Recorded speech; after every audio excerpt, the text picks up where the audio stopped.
natin. Idol, madalis naman. Sige na, isa lang. Parinig naman ang rap mo, sample naman dyan. Ang ganda naman ng cap mo, arbor na naman. Ang yabang mo naman, wala ka pa nga kang taloko. Bakit wala kang battle, sawa ka ng matalo?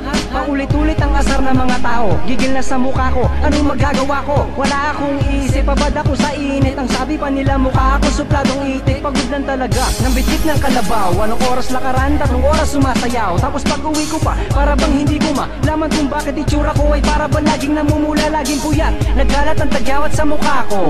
Ang dami kong astringent na binuhos, sukat ay parang holen at parang ilang mukos. Isang tiris mo lang, dumadami di maubos. Mali ba ang nagkamali sa nakain ko?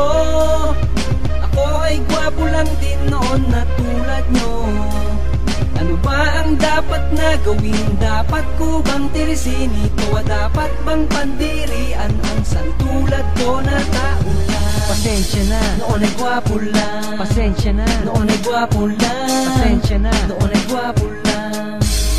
Kasi kita ko ng bata, pangit ng tumanda. Lumapad ang mukha hanggang sa namaga. Di pa nawawalan ng pag-asa, hindi pa nadala. At sa pagkain ng mani, hindi pa nagsawa. At parang nadapa daw ang mukha, sa prutas na lang ka. Ang buhay ay ganyan, sa laitan ay prangka. Kaya wag ka matakot magmamani, pero alalay lang, wag ka masyado magkakape. Yan ang sabi sa akin na aking itay, na pinapaalala palagi sa akin ni inay. Nakadalasan ay hindi nasusunod. Ayoko na dumami, gusto kong ikod-god. Misa namamagana, naglobo na lahat. Kasi akala ko dati kikinis ang balat. Yung pala, kulang pa ang kaalaman ko labis. Ngayon alam ko na kung ba't ako'y parang napiris. Mali ba ang nagkamali sa nakain ko?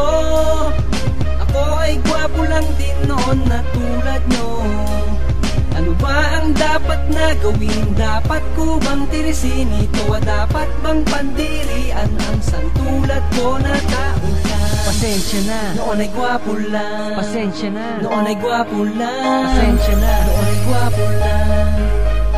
Pero di ba pangit ka pa rin? Di mo ba napansin? Kahit anong tiris mo na, hirap pa rin tanggalin. Kahit tiyaniin mong mabuti, bakit ganun pa rin? Di maiwasan na magmamanay kahit anong gawin. Kadalasan nangyayari ay ang kapabayaan. Marami nagsabing wala nang papangit pa dyan. Magmamanay ka pa ba niyan? Lalo kung mukha mo'y kakasuklam. Anong magagawa mo? Ika'y nakulam. Yung mukha mo'y nakakatakot, nakakashit, kakatawa, minsan nakakabwisit. Mukha kang puwet, sobrang pangit, kakabigla, nakakalungkot, mamuungot, walang hiya. Tinutukso ng walang konsensya.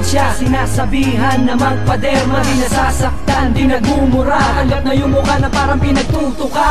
Mali ba ang nagkamali sa nakain ko? Mali ba ang pagmamani? Ako ay gwapo lang din noon na tulad nyo. Mali ba? Ano ba ang dapat na gawin? Mali ba? Dapat ko bang tirisin ito? Dapat bang pandirian ang Pasensya na. santulad ko na tao lang? Mali ba ang nagkamali sa nakain ko? Ako ay gwapo lang din noon na tulad nyo. Ano ba ang dapat na gawin? Dapat ko bang tirisin ito? Dapat bang pandirian ang santulad ko na tao lang? Pasensya na, Noon ay gwapo lang. pasensya na, Noon ay gwapo lang. pasensya na, Noon ay gwapo lang. pasensya na, Kagaya mo. pasensya na, Oh yeah. pasensya na. Mukha ko lang ang kakaiba.